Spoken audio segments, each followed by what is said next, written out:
Hey everyone, welcome to सरकारी eight once again. तो इस वीडियो में हम लोग सेशन 7 जो है वो कवर करने वाले हैं work power made easy book का।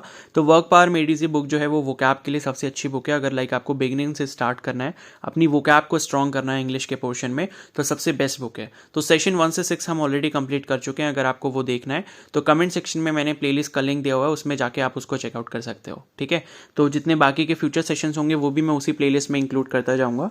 तो अगर सेशन 1 से लेकर सेशन 6 तक आपने कंप्लीट नहीं किया है तो आप जाके चेक कर लो। तो ये जो सेशंस हैं वोकैबुलरी के, ये उन सभी कैंडिडेट्स के लिए इंपॉर्टेंट है जो एंट्रेंस एग्जाम की प्रिपरेशन कर रहे हैं एंड उनके एंट्रेंस एग्जाम में इंग्लिश का जो सब्जेक्ट है उससे क्वेश्चंस आने वाले हैं। ठीक है, तो इंग्लिश में चाहे वोकैब वाला पार्ट हो, सिनोनिम्स वाला पार्ट हो, एंटोनिम्स वाला पार्ट हो, और बाकी जो वन वर्ड सब्स्टिट्यूशन होता है एंड बाकी जितने भी बाकी अदर ग्रामर के टॉपिक्स होते हैं उनमें भी आपको वोकैब वाले पार्ट से काफ़ी ज़्यादा हेल्प मिलती है। बिकॉज अगर आप किसी चीज़ को सही से समझ ही नहीं पा रहे हो, उसको अंडरस्टैंड नहीं कर पा रहे हो, किसी भी सेंटेंस को या किसी भी पैराग्राफ को, तो बाकी क्वेश्चंस भी आप इजीली नहीं कर पाओगे। तो वोकैब आपका स्ट्रांग होना बहुत इंपॉर्टेंट है अगर आप इंग्लिश के प्रिपरेशन कर रहे हो। तो बाकी के जो इंग्लिश के टॉपिक्स है, ग्रामर के टॉपिक्स हैं, like preposition, articles, determiners, active, passive, indirect, direct, ठीक है, जितनी भी बाकी चीज़ें हैं वो हम वोकैब कंप्लीट करने के बाद स्टार्ट करेंगे। तो लाइक ये है कि वोकैब आप जो है थोड़ा थोड़ा रेगुलरली पढ़ो। जैसे कि मैं आपको हर दिन एक सेशन करवा रहा हूँ। तो 1 जनवरी 2024 से लाइक हमने एक रेजोल्यूशन लिया है कि हर दिन हम एक सेशन कंप्लीट करेंगे इस बुक का, एंड लगभग 45 सेशंस हैं। तो 1.5 मंथ्स में हमारे ये सेशंस कंप्लीट हो जाएंगे। ठीक है, तो लाइक आप रेगुलरली इसको देखते हो एंड अपना सपोर्ट देते हो, तो ये सेशन जो है सारे हम लोग कर लेंगे अच्छे से, एंड पूरी बुक जो है हमारी कंप्लीट हो जाएगी। एंड उसके बाद फिर हम 1 बाय 1 करके ग्रामर के टॉपिक्स कंप्लीट करने वाले हैं। तो जो कोई भी, चाहे आप बीएससी नर्सिंग एंट्रेंस एग्जाम की प्रिपरेशन कर रहे हो, एनडीए के लिए कर रहे हो, सीडीएस के लिए कर रहे हो, एफकैट के लिए कर रहे हो, एसएससी के कोई भी एग्जाम के लिए कर रहे हो, या सीयूईटी के लिए कर रहे हो, तो किसी भी एंट्रेंस एग्जाम की प्रिपरेशन कर रहे हो एंड उसमें इंग्लिश अगर आपका आएगा तो ये सारे सेशंस जो है वो काफ़ी ज़्यादा इंपॉर्टेंट है। तो मैं आपसे रिक्वेस्ट करता हूँ कि सेशन 1 से लेकर सेशन 6 को आप पहले जाके चेकआउट कर लो एंड उसके बाद फिर इस वीडियो को देखो। एंड अगर आप चैनल पर नए हो तो आप जरूर सब्सक्राइब कर लेना एंड बेल आइकन को प्रेस कर लेना, सो दैट फ्यूचर में जो सेशन अपलोड होंगे उनके वीडियो के नोटिफिकेशन आपको इमीडिएटली मिल जाएंगे। तो सेशन 7 से लेकर 10 में जो हम लोग यहाँ पर बात करेंगे वो हम कुछ प्रैक्टिशनर्स के बारे में बात करने वाले हैं। ठीक है, कि how to talk about various practitioners. तो काफ़ी सारे प्रैक्टिशनर्स होते हैं, जैसे कि साइकोलॉजिस्ट हो गया या साइकोलॉजिस्ट हो गया, ठीक है, ऑर्थोडोंटिस्ट हो गया या ऑप्टोमेट्रिस्ट हो गया। तो ऐसे टाइप के वर्ड्स हम दोबारा से देखने वाले हैं। तो कुछ इसमें आपको ऐसे वर्ड्स मिलेंगे जो हमने ऑलरेडी प्रीवियस सेशंस में कंप्लीट कर लिए हैं, तो लाइक आपको वो इजी लगने वाला है। ठीक है, तो स्टार्ट करते हैं यहाँ पे। तो ये है सेशन 7। ठीक है, तो सेशन 7 में पहले आइडिया से रिलेटेड बात की गई है कि bye education and training this practitioner is an expert in the dark mysteries of human behaviour. यानी कि एक ऐसा एक्सपर्ट जो ह्यूमन के बिहेवियर को समझने में, उसकी मिस्ट्रीज जो है उसके पीछे, उनको समझने में बहुत ज़्यादा सक्षम होता है। तो ऐसे प्रैक्टिशनर को या ऐसे स्पेशलिस्ट को हम साइकोलॉजिस्ट बोलते हैं। साइकोलॉजिस्ट हम लोग कॉमन लैंग्वेज में बोलते हैं, लेकिन इसका जो सही प्रोनाउंसिएशन है वो साइकोलॉजिस्ट है। तो साइकोलॉजिस्ट या फिर साइकोलॉजिस्ट जो है वो बेसिकली क्या करता है, ह्यूमन के बिहेवियर को समझने की कोशिश करता है। ठीक है, लाइक अगर कोई ह्यूमन है वो इस तरीके की कोई भी चीज़ कर रहा है तो वो क्यों कर रहा है, उसके पीछे क्या रीज़न होगा।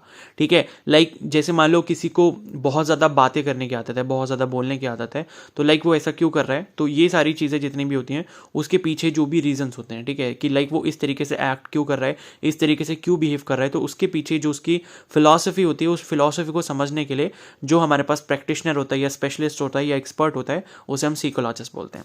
नेक्स्ट है यहाँ पर वरीज, फियर्स एंड कन्फ्लिक्ट्स। ठीक है, तो this practitioner is a physician, psychiatrist और psychologist who has been specially trained in the techniques devised by Sigmund Freud, encouraging you to dwell into the part of your mind called the unconscious. तो यानी कि like जो हमारा mind का unconscious part होता है, उन सब चीज़ों को समझने के लिए, ठीक है, लाइक अनकॉन्शियस माइंड को समझने के लिए ये जो प्रैक्टिशनर होता है ये अलग अलग टेक्निक्स का यूज़ करता है, जो कि सिगमंड फ्रॉइड नाम के कोई मतलब होंगे साइंटिस्ट वगैरह, ठीक है, जिन्होंने इस फील्ड पे रिसर्च की होगी, उन्होंने ये मेथड डिवाइस किया। ठीक है, तो by reviewing the experiences, traumas, feelings and thoughts of your early years you come to a better understanding of your present worries, fear, conflicts, represent, ठीक है, repressions, insecurities and nervous tension. यानी कि like ये क्या करते हैं, कोई भी पर्सन है तो उसके अभी प्रेजेंट में जो सब चीज़ें चल रही हैं, तो उसने जो लाइक पास्ट में चीज़ें की हैं, तो उन सब चीज़ों को समझ के उसकी अंडरस्टैंडिंग बना के, तो जो प्रेजेंट में हो सकता है या फ्यूचर में जो हो सकता है एंड उस सब चीज़ों को ठीक कैसे किया जा सकता है, उसको ये प्रैक्टिशनर या जो एक्सपर्ट होते हैं वो समझाने की कोशिश करते हैं। ठीक है, तो ये जो प्रैक्टिशनर्स होते हैं इन्हें हम बोलते हैं साइको एनालिस्ट, या आप साइको एनालिस्ट भी बोल सकते हो, लेकिन करेक्ट प्रोनाउंसिएशन इसका साइको एनालिस्ट होगा। नेक्स्ट यहाँ पर टीथ। तो this practitioner is a dentist who has taken post graduate work in the straightening of teeth. ठीक है, तो स्ट्रेटनिंग ऑफ टीथ ऑर्थोडोंटिस्ट के बारे में हमने ऑलरेडी पढ़ा था। तो ऑर्थोस का मतलब यहाँ पर लाइक था स्ट्रेटनिंग, ठीक है, और वो ओडोंटोस करके जो वर्ड था यहाँ पर रूट वर्ड था, उसका मतलब था टूथ। तो टूथ की या टीथ की स्ट्रेटनिंग जो करते हैं, जैसे ब्रेसेस वगैरह लगा के दांतों को जो सीधा करते हैं, उनकी जो शेप टेढ़ी मेढ़ी होती है उनको जो सही करते हैं, वो आपके ऑर्थोडोंटिस्ट होते हैं।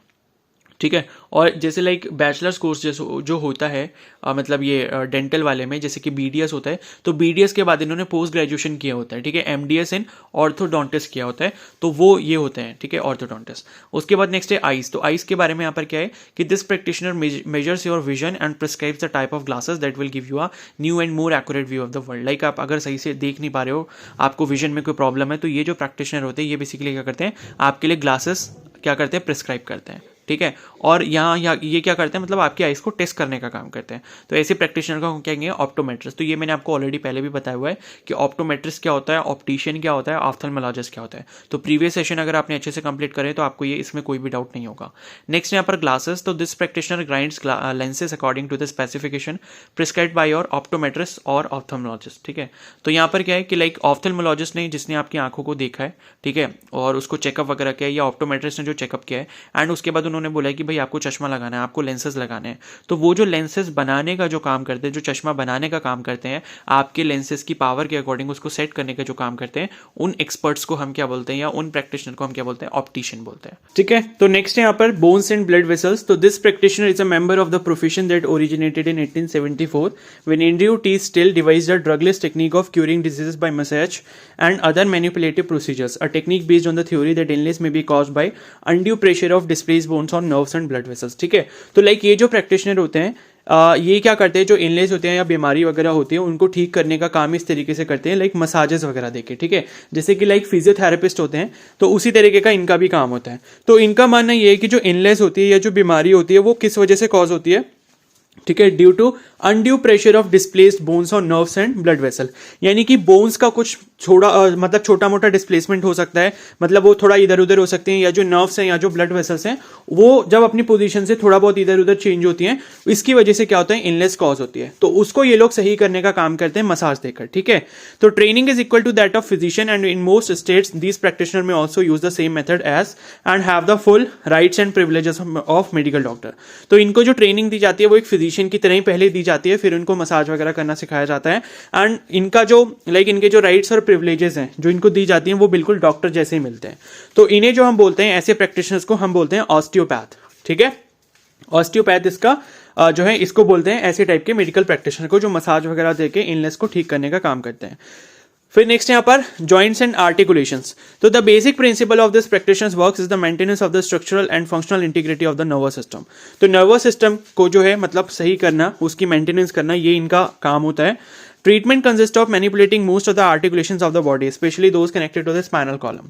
तो देखो, आर्टिकुलेशन का मतलब ये होता है कि आर्टिकुलेटेड का मतलब ये है कि अगर एक चीज किसी भी दूसरी चीज में अटैच है या उसमें फंसी हुई है, ठीक है, तो उस टाइप के जॉइंट को हम क्या कहते हैं, मतलब एक आर्टिकुलेशन बोलते हैं। ठीक है, आर्टिकुलेशन मतलब कि लाइक किसी एक चीज में कोई स्पेस है एंड उस स्पेस में क्या दूसरी चीज आके अटक गई है या फंसी हुई है, तो उस चीज को हम आर्टिकुलेशन बोलते हैं। तो जो भी हमारे जॉइंट्स होते हैं या आर्टिकुलेशंस होते हैं रिलेटेड टू, मतलब मैक्सिमम जो मेजॉरिटी को ये डील करते हैं वो स्पाइनल कॉलम से रिलेटेड होते हैं, यानी कि पीछे जो रीढ़ की हड्डी है, ठीक है, उससे ये लोग सोचते हैं कि सारी की सारी जो प्रॉब्लम्स है वहीं से ओरिजिनेट होती हैं। तो लाइक किसी को जोड़ों में दर्द रहता है, हड्डियों में दर्द रहता है, ठीक है, थकान वगैरह लगती है, तो उसके लिए ये लोग क्या करते हैं, ऐसे पेशेंट्स को हेल्प करते हैं।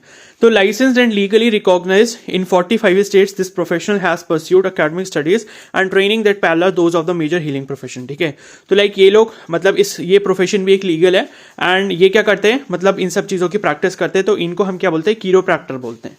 ठीक है, तो कीरोप्रैक्टर लाइक जो हड्डियों वगैरह की जॉइंट्स वगैरह होते हैं उनको सही करने का काम करते हैं। तो लाइक आप यूट्यूब पे इसकी वीडियो भी सर्च करोगे तो आपको मिल जाएगी कीरोप्रैक्टर्स क्या काम करते हैं, कीरोप्रैक्टर्स कैसे काम करते हैं। ठीक है, तो ये आपके कीरोप्रैक्टर हो गए। तो जो अभी हमने वो देखा था ऑस्टियोपैथ, वो बेसिकली टिश्यूज और जो हमारी मसल्स वगैरह उनकी मसाज करते हैं, लेकिन कीरोप्रैक्टर जो होते हैं वो हमारी बोन्स और जो जॉइंट्स होते हैं उनको ठीक करने का काम करते हैं। ठीक है, तो लाइक उनको प्रेस करते हैं, ठीक है, उनमें से जो भी अनड्यू स्ट्रेसेस होते हैं उनको निकालने का काम करते हैं। फिर नेक्स्ट है फीट। तो this practitioner treats minor foot ailments, corns, crosses and bunions, fallen arches etcetera and may perform minor surgery. तो यानी कि फीट से रिलेटेड मतलब ये है कि पैर से रिलेटेड किसी को भी कोई प्रॉब्लम होती है तो वो इनके पास जा सकते हैं उसको ठीक करवाने के लिए, ठीक है। तो अलग अलग ही एलिमेंट्स लिखे हैं, अलग अलग प्रॉब्लम लिखी है। फॉलन आर्कस यानी कि लाइक आर्क आपका बड़ा है या छोटा है जो भी है, तो लाइक फीट की जो भी प्रॉब्लम्स होती है तो वो ये लोग ठीक कर सकते हैं और परफॉर्म कर सकते हैं माइनर सर्जरी को भी। तो ऐसे प्रैक्टिशनर को हम क्या बोलते हैं, पोडियाट्रिस्ट, ठीक है। अब ये पोडियाट्रिस्ट आप अगर देखोगे तो ये वर्ड आपको वैसे ही लगेगा लाइक पिडोस से जो है, मतलब PEDOS, हमने एक रूट वर्ड देखा था पिडोस, जो कि आपका पेडेस्टल, पेडल और पेडेस्ट्रियन में यूज हो रहा था। तो उसी तरीके से ये पोडियाट्रिस्ट भी है, मतलब रिलेटेड टू फीट हो गया ये, ठीक है। तो वहां पर भी पिडोस का मतलब क्या था, फूट था या फीट था। फिर नेक्स्ट यहाँ पर राइटिंग। तो this practitioner analyses handwriting to determine character, personality और aptitude and is often called upon to verify the authenticity of signature, written documents etcetera. यानी कि ये ऐसे प्रैक्टिशनर होते हैं जो क्या करते हैं, हैंडराइटिंग को, मतलब हैंडराइटिंग को एनालाइज करते हैं एंड उस एनालिसिस के बेसिस पे ये बता सकते हैं कि जो कोई भी पर्सन है उसकी हैंडराइटिंग के बेसिस पे ये बताएंगे कि भाई उसका नेचर कैसा है, उसकी पर्सनालिटी कैसी है, उसका एप्टीट्यूड कैसा है, ठीक है, या उसका कैरेक्टर कैसा है। तो ये सब जो एनालिसिस करते हैं हैंडराइटिंग के बेसिस पे, उन्हें हम ग्राफोलॉजिस्ट बोलते हैं, ठीक है। नेक्स्ट यहाँ पर गेटिंग ओल्ड। तो this social scientist deals with the financial, economical and sexual, social, retirement and other non medical problems of the elderly. यानी कि जो थोड़े बूढ़े लोग हो जाते हैं, ओल्ड पीपल हो जाते हैं, तो उनकी जो भी फाइनेंशियल प्रॉब्लम्स हैं, इकोनॉमिक प्रॉब्लम्स है, सेक्सुअल सोशल प्रॉब्लम्स हैं, ठीक है, रिटायरमेंट रिलेटेड कुछ भी प्रॉब्लम्स है, और इनकी जो भी नॉन मेडिकल रिलेटेड प्रॉब्लम्स हैं, ठीक है। आपको ये ध्यान रखना है नॉन मेडिकल रिलेटेड हम बात कर रहे हैं। तो ऐसे इस प्रैक्टिशनर को हम क्या बोलते हैं, जेरोंटोलॉजिस्ट बोलते हैं, या गेरोंटोलॉजिस्ट भी बोल सकते हो आप, ठीक है। तो gerontologist will be the right pronunciation. तो जेरोंटोलॉजिस्ट बेसिकली आपका, जैसे हमने वो पढ़ा था प्रीवियस सेशन में जीरियाट्रिक्स करके, ठीक है। जीरियाट्रिक्स या जीरियाट्रिशियन क्या होता है, जो एल्डरली पीपल की प्रॉब्लम्स को डील करता है, ऐसे डॉक्टर्स को हम जीरियाट्रिस्ट बोलते हैं, ठीक है, या जीरियाट्रिशियन बोलते हैं, ठीक है। और इसकी जो ब्रांच होती है इसकी साइंस की, उसे हम जीरियाट्रिक्स बोलते हैं, ठीक है। तो उससे आप रिलेट कर पाओगे जेरोंटोलॉजिस्ट, मतलब एल्डरली पीपल की जो नॉन मेडिकल प्रॉब्लम्स होती हैं, ठीक है, उनको जो हेल्प करने के लिए प्रैक्टिशनर्स होते हैं वो होते हैं जेरोंटोलॉजिस्ट, और जो मेडिकल प्रॉब्लम्स होती हैं उसके लिए कौन होता है, जीरियाट्रिशियन होता है, ठीक है। अब आ जाते हैं नीचे इनके प्रोनाउंसिएशन पे। तो पहला है सीकोलॉजिस्ट हो गया, ठीक है, फिर सीको एनालिस्ट हो गया, ऑर्थोडोंटिस्ट हो गया, ऑप्टोमेट्रिस्ट हो गया, ऑप्टिशियन हो गया, फिर उसके बाद ऑस्टिपैथ हो गया, ठीक है। ऑस्टिपैथ के बाद फिर आपका हो गया कीरोप्रैक्टर, फिर नेक्स्ट यहाँ पर पेडियाट्रिस्ट, ठीक है, पोडियाट्रिस्ट भी बोल सकते हो, पेडियाट्रिस्ट भी बोल सकते हो, पेडियाट्रिस्ट इसका सही प्रोनाउंसिएशन है। फिर एक ग्राफोलॉजिस्ट एंड उसके बाद है जेरोंटोलॉजिस्ट, ठीक है। तो ये इन सभी के प्रोनाउंसिएशन हो गए। अब हमें यहाँ पर मैच करना है, तो सीकोलॉजिस्ट का क्या हो जाएगा यहाँ पर, रिलेटेड टू बिहेवियर हो जाएगा। तो ऑप्शन जे जो है वो उसका करेक्ट आंसर है। सेकंड का क्या है, सीको एनालिस्ट। तो सीको एनालिस्ट क्या करते हैं, बेसिकली जो अनकॉन्शियस माइंड होता है उसको रीड करने की कोशिश करते हैं, उससे रिलेटेड ये बताते हैं उसको एनालाइज करके कि पर्सन के जीवन में क्या क्या चल रहा है और क्यों चल रहा है वो, ठीक है। तो वो हो गया आपके सीको एनालिस्ट। तो इसका क्या हो जाएगा, द अनकॉन्शियस। फिर नेक्स्ट यहाँ पर ऑर्थोडोंटिस्ट, ठीक है। तो ऑर्थोडोंटिस्ट का क्या हो जाएगा, ये क्या करते हैं, टीथ को स्ट्रेट करने का काम करते हैं, ठीक है, स्ट्रेटनिंग ऑफ टीथ। तो टीथ यहाँ पर एफ वाला जो करेक्ट आंसर हो जाएगा। फिर नेक्स्ट है ऑप्टोमेट्रिस्ट। ऑप्टोमेट्रिस्ट क्या है, ऑप्टोमेट्रिस्ट क्या करते थे, जो आपकी आइज को टेस्ट करते हैं। तो यहाँ पर फोर्थ का क्या हो जाएगा, ए हो जाएगा, यानी कि विजन हो जाएगा। नेक्स्ट है फिफ्थ, ऑप्टिशियन क्या करते थे, ग्राइंड करते थे ग्लासेस को। तो ऑप्टिशियन का जो है वो यहाँ पर क्या हो जाएगा, lenses and optical instruments. Option D जो है वो इसका करेक्ट आंसर हो जाएगा। सिक्स्थ है ऑस्टिपैथ। तो ऑस्टिपैथ बेसिकली क्या करते हैं, मसाज वगैरह देके इलनेस को ट्रीट करने का काम करते हैं, ठीक है। तो सिक्स का क्या हो जाएगा यहाँ पर, सी हो जाएगा, बोन्स एंड ब्लड वेसल्स, ठीक है। तो ब्लड वेसल्स हो गई, या बोन्स का जो डिसअलाइनमेंट होता है, ठीक है, या जो डिस्प्लेस हो जाती है, उनको मसाज वगैरह करके ट्रीट करते हैं। तो ये हो गए आपके ऑस्टिपैथ। फिर कीरोप्रैक्टर क्या करते हैं, कीरोप्रैक्टर जॉइंट्स एंड आर्टिकुलेशंस को ठीक करते हैं, ठीक है। तो सेवन का जो वो एच हो जाएगा, यानी कि joints of the spine, related मतलब मैक्सिमम रिलेटेड जो होता है वो स्पाइनल कॉलम से रिलेटेड होता है, ठीक है। फिर एट्थ है यहाँ पर पीडियाट्रिस्ट। तो पीडियाट्रिस्ट जो है वो आपका क्या करता है, ये आपका रिलेटेड टू फीट था, तो एट्थ का क्या हो जाएगा, ई, यानी कि फीट। फिर नाइन्थ है ग्राफोलॉजिस्ट। तो ग्राफोलॉजिस्ट बेसिकली हैंडराइटिंग को एनालाइज करते हैं, ठीक है, सो दैट कि वो किसी पर्सन के कैरेक्टर या उसके पर्सनालिटी के बारे में बता पाए। तो नाइन्थ का यहाँ पर क्या हो जाएगा, आई हो जाएगा, यानी कि हैंडराइटिंग। टेंथ है जेरोंटोलॉजिस्ट। जेरोंटोलॉजिस्ट एल्डरली लोगों की नॉन मेडिकल जो प्रॉब्लम्स होती हैं, चाहे वो सोशल हो, इकोनॉमिकल हो, ठीक है, सेक्सुअल प्रॉब्लम्स हो, जो भी चीजें हैं, तो उनको डील करने का काम करते हैं। तो टेंथ का क्या हो जाएगा, जी हो जाएगा, प्रॉब्लम्स ऑफ द एजिंग। ठीक है, अब यहाँ आपसे क्वेश्चन पूछे गए हैं, तो a psychologist must also be a physician. क्या ये जरूरी है कि एक साइकोलॉजिस्ट या जो साइकोलॉजिस्ट है वो फिजिशियन होना चाहिए? तो ये आंसर जो है वो गलत होगा, जरूरी नहीं है। ठीक है, ये तो फर्स्ट का यहाँ पर देख लेते हैं फिर भी, तो फर्स्ट का क्या है, फॉल्स है। ठीक है, फिर सेकंड है यहाँ पर a psycho analyst follows Freudian techniques. तो क्या ये बात सही है कि साइको एनालिस्ट जो है वो फ्रीडन टेक्निक्स यूज करता है? तो इसका क्या हो जाएगा, ट्रू हो जाएगा। ठीक है, तो जो हमने ऊपर एक नाम पढ़ा था एक साइंटिस्ट का, उसने ये टेक्निक्स बताई थी जो साइको एनालिस्ट क्या करते हैं, सबकॉन्शियस माइंड को रीड करने के लिए ट्राई करते हैं। ठीक है, ये वाली टेक्निक को। उसके बाद नेक्स्ट है an orthodontist specialises in straightening of teeth. तो इसका आंसर क्या हो जाएगा, यस, ट्रू हो जाएगा। ठीक है, and optometrist prescribes and fits glasses. ठीक है, तो ऑप्टोमेट्रिस्ट क्या करता है भाई, प्रिस्क्राइब करता है और ग्लासेस को मतलब क्या करता है, प्रिस्क्राइब करता है लेंसेज वगैरह। ठीक है, तो इसका ट्रू हो जाएगा, फोर्थ का टी हो गया। ठीक है, फिर नेक्स्ट है एन ऑप्टिशियन में प्रिस्क्राइब ग्लासेस। क्या ऑप्टिशियन ग्लासेस को प्रिस्क्राइब कर सकता है? तो इसका आंसर वैसे फॉल्स होना चाहिए, क्योंकि ऑप्टिशियन का काम खाली ग्लासेस को बनाना होता है। तो फिफ्थ का क्या हो जाएगा, एफ हो गया, यानी कि फॉल्स हो गया। फिर नेक्स्ट है एन ऑस्टियोपैथ में use massage and other manipulative techniques. तो इसका आंसर ट्रू हो जाएगा, मसाज करके वो इलनेस को ट्रीट करते हैं। ठीक है, तो 6 का ट्रू है। फिर 7 क्या है, अ कीरोप्रैक्टर हैज अ मेडिकल डिग्री। तो कीरोप्रैक्टर के पास क्या मेडिकल डिग्री होती है? तो इसका आंसर हो जाएगा फॉल्स। ठीक है, कीरोप्रैक्टर के पास नहीं होती है, क्योंकि मेडिकल डिग्री नहीं होती, वो सिर्फ मतलब उनकी अलग ही ब्रांच है। वो जॉइंट्स वगैरह को लाइक स्पाइनल कॉलम से रिलेटेड जितनी भी चीजें हैं उनको तोड़ मरोड़ के ठीक करने का ही काम करते हैं बस। ठीक है, तो वो आपकी कीरोप्रैक्टर हो गए। फिर नेक्स्ट है आप पीडियाट्रिस्ट में परफॉर्म मेजर सर्जरी। तो इसका आंसर रॉन्ग हो जाएगा, क्योंकि अभी हमने पढ़ा था पीडियाट्रिस्ट कौन होते हैं, जो फीट से रिलेटेड प्रॉब्लम्स को डील करते हैं और वो माइनर सर्जरी परफॉर्म कर सकते हैं लेकिन मेजर नहीं कर सकते। छोटी मोटी कर लेंगे लेकिन मेजर नहीं कर सकते, तो ये फॉल्स हो जाएगा। फिर नेक्स्ट है graphologist analyses character from handwriting. तो ये ट्रू हो जाएगा। फिर नेक्स्ट है gerontologist is interested in the non medical problems of adolescence. तो ये फॉल्स हो जाएगा, एडोलसेंस के लिए नहीं होता, एल्डरली पीपल के लिए होता है। ठीक है, एडोलसेंस मतलब जवान हो गए। फिर नेक्स्ट है डेल्स इनटू द अनकॉन्शियस। तो इसका क्या हो जाएगा, साइको एनालिस्ट हो जाएगा। पहले का आंसर देख लेते हैं, पहले का आंसर क्या हो गया, साइको एनालिस्ट। ठीक है, फिर नेक्स्ट है uses either massage and manipulation और other standard medical procedure to treat illness. तो ये कौन करता है, ये आपका ऑस्टियोपैथ करता है। ठीक है, फिर है takes care of minor elements of the feet. तो ये कौन हो जाएगा, पीडियाट्रिस्ट हो जाएगा। फिर स्ट्रेटन्स टीथ, ये आपका ऑर्थोडोंटिस्ट हो जाएगा। फिर एनालाइजेस हैंडराइटिंग, ये आपका ग्राफोलॉजिस्ट हो जाएगा। फिर नेक्स्ट है grinds lenses and sells optical goods. तो ये आपका कौन होता है, ऑप्टिशियन होता है। Deals with the non medical problems of ageing, gerontologist हो जाएगा। ठीक है, फिर नेक्स्ट है manipulates articulations connected to the spinal column, ये आपका कीरोप्रैक्टर हो जाएगा। फिर नेक्स्ट है studies and explains human behaviour, ये आपका साइकोलॉजिस्ट हो जाएगा। फिर measures vision and prescribe glasses, ये आपका ऑप्टोमेट्रिस्ट हो जाएगा, या ऑफ्थेल्मोलॉजिस्ट भी हो सकता है। ठीक है, तो ऑप्टोमेट्रिस्ट। यहाँ पर हमारा सेशन 7 जो है वो कंप्लीट हो चुका है। छोटा सा ही सेशन था एंड इसमें से ज्यादातर वर्ड्स तो आपने पहले ऑलरेडी समझे हुए थे, पढ़े हुए थे, कुछ ही नए वर्ड्स आपने यहाँ पर सीखे। तो ये है कि पीछे से ये रिलेट करते हुए बुक चलती है, सो दैट कि आप पीछे के वर्ड्स को बिल्कुल भी ना भूलो एंड उनको आप कनेक्ट करते रहो बार बार। ठीक है, तो इसलिए लाइक ये बुक मेरे को सबसे सही लगती है। तो आप अगर इसकी पीडीएफ डाउनलोड करना चाहते हो तो आपको मिल जाएगी इंटरनेट पे, गूगल पे सर्च कर सकते हो word power made easy PDF, तो वो आपको पीडीएफ भी डाउनलोड करके मिल जाएगी।